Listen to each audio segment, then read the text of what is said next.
Welcome to G Fun Facts Online. Today we're embarking on an odyssey, a sprawling story of negotiation, ambition, and adaptation that has spanned more than 3 decades. This is the story of global climate governance, humanity's collective and often chaotic effort to confront the climate crisis from its hopeful beginnings to a critical upcoming milestone in the heart of the Amazon.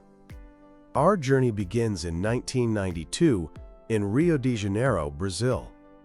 The United Nations Conference on Environment and Development, better known as the Earth Summit, was the largest gathering of world leaders ever seen at the time. It put environmental issues on the global main stage. Its most significant outcome for our story was the creation of the United Nations Framework Convention on Climate Change, or UNFCCC.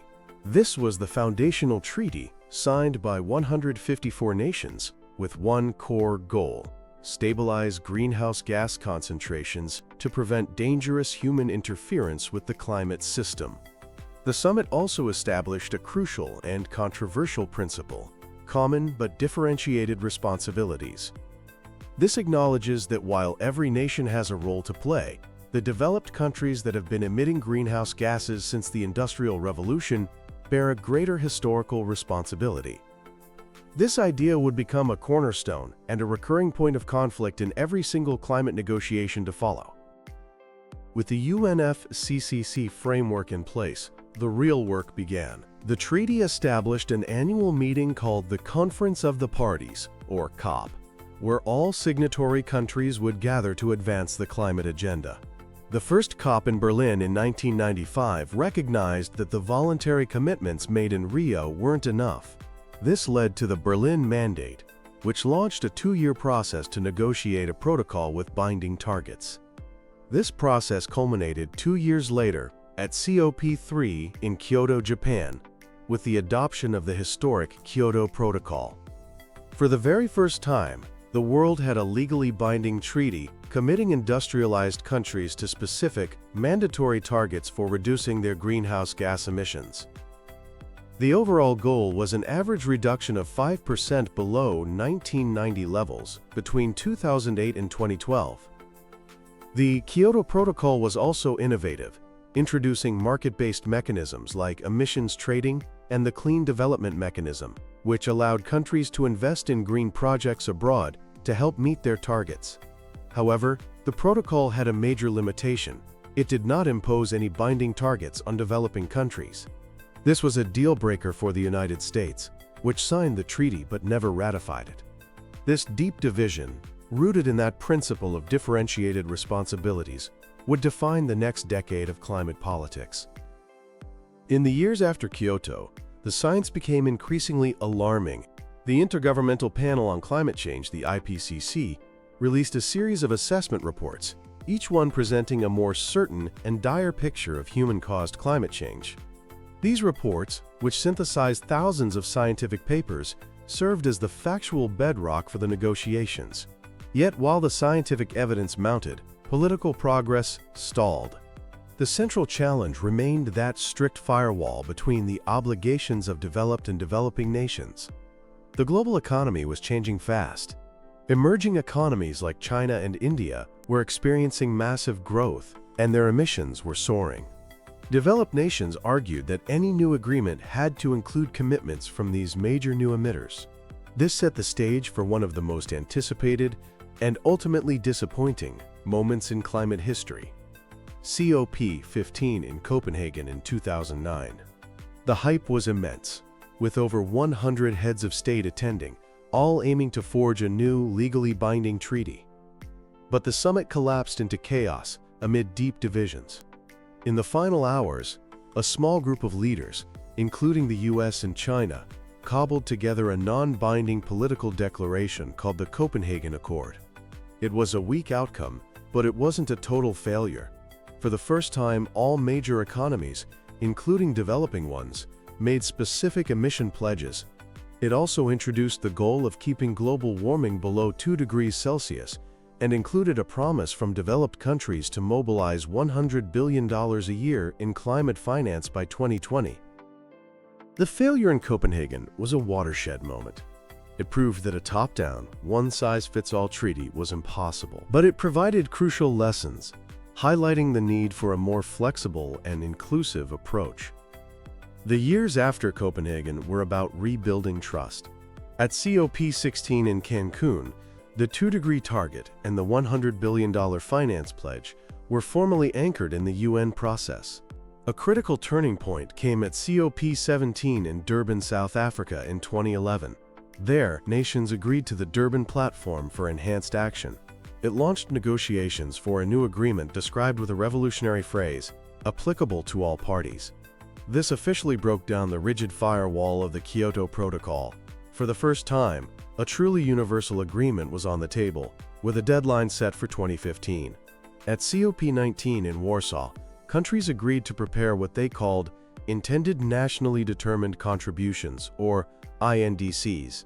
This was the birth of a new, bottom-up approach. Instead of having targets imposed on them, countries would determine their own contributions based on their national circumstances. A year later, at COP20 in Lima, this process was formalized, setting the final stage for Paris. All these years of negotiations, scientific warnings, and political maneuvering culminated at COP21 in Paris in 2015.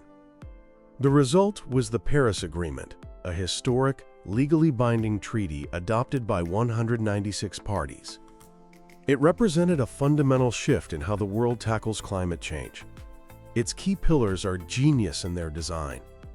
First, it set a long-term temperature goal, to hold global warming well below 2 degrees Celsius, and to pursue efforts to limit it to 1.5 degrees Celsius. The 1.5 degrees Celsius target was a huge victory for the most vulnerable nations. Second, instead of top-down targets, the agreement is built on those nationally determined contributions, or NDCs. Every country must prepare, communicate, and maintain its own climate action plan. Third, it has a built-in ambition mechanism. Every 5 years, countries must submit new, more ambitious NDCs. This is often called the ratchet mechanism, designed to continually increase global effort over time. And to make sure this works, the agreement created the global stocktake. Starting in 2023 and repeating every 5 years, this process assesses the world's collective progress, informing countries on how much more they need to do. Finally, it established an enhanced transparency framework, requiring all countries to report on their emissions and progress. The Paris Agreement successfully blurred the old divisions, requiring all nations to contribute while still acknowledging their different circumstances and capabilities. The years after Paris were spent writing the detailed rulebook to make the agreement operational. This era also saw the rise of non-state actors.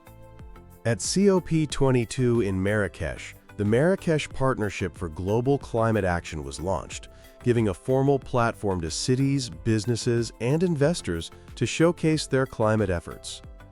But negotiations were tough. The rules for international carbon markets, known as Article 6, remained unresolved for years, with talks collapsing at COP25 in Madrid amid disagreements over double counting and the use of old credits. The 2020s were declared the critical decade of action. At COP26 in Glasgow in 2021, a major breakthrough happened. The final agreement, the Glasgow Climate Pact, included the first ever call in a COP decision to phase down unabated coal power. Glasgow also finally completed the Paris rulebook by agreeing on the guidelines for those tricky Article 6 carbon markets. A year later, at COP27 in Sharm el-Sheikh, Egypt, another historic milestone was reached. After 3 decades of pressure, nations agreed to establish a dedicated loss and damage fund. This fund is designed to provide financial assistance to the most vulnerable nations suffering from the irreversible impacts of climate change, a massive step towards climate justice. Then came COP28 in Dubai in 2023. This summit concluded the very first global stocktake, and its assessment was stark. the world is way off track to meet the 1.5 degrees Celsius goal. In response, the final agreement included a groundbreaking call for all governments to begin transitioning away from fossil fuels in energy systems. This was the first time a COP text explicitly named all fossil fuels, not just coal, as the root of the problem. And just last year, COP29 in Baku, Azerbaijan, tackled the thorny issue of money. Nations agreed on a new collective quantified goal, aiming to mobilize at least $1.3 trillion per year by 2035 to help developing countries, a huge increase from the previous $100 billion target that was consistently missed. This brings us to the road ahead. In November 2025, the world's attention will turn to Belém, Brazil, for COP30. The location is profoundly symbolic. Holding the climate summit in a city at the gateway to the Amazon rainforest is designed to put nature, biodiversity, and the rights of indigenous peoples at the very center of the talks. COP30 is being framed as the implementation COP. First, countries are expected to submit their new, more ambitious NDCs with targets for the year 2035. This will be the first major test of the Paris Agreement's ambition cycle, following that first global stocktake. Second, the location ensures a focus on halting deforestation and protecting vital ecosystems. Third, COP30 is expected to feature the largest ever participation of indigenous delegates, whose demands for land rights and direct access to climate finance will be a central theme, recognizing their role as guardians of the world's most critical ecosystems. The journey from Rio to Belém has been long and winding, transforming climate change from a niche issue to a central pillar of global politics and economics. COP30, set against the backdrop of the planet's lungs, represents another critical crossroads. It's the moment where the world must finally decide if it can close the gap between decades of promises and the action required for a just and sustainable future.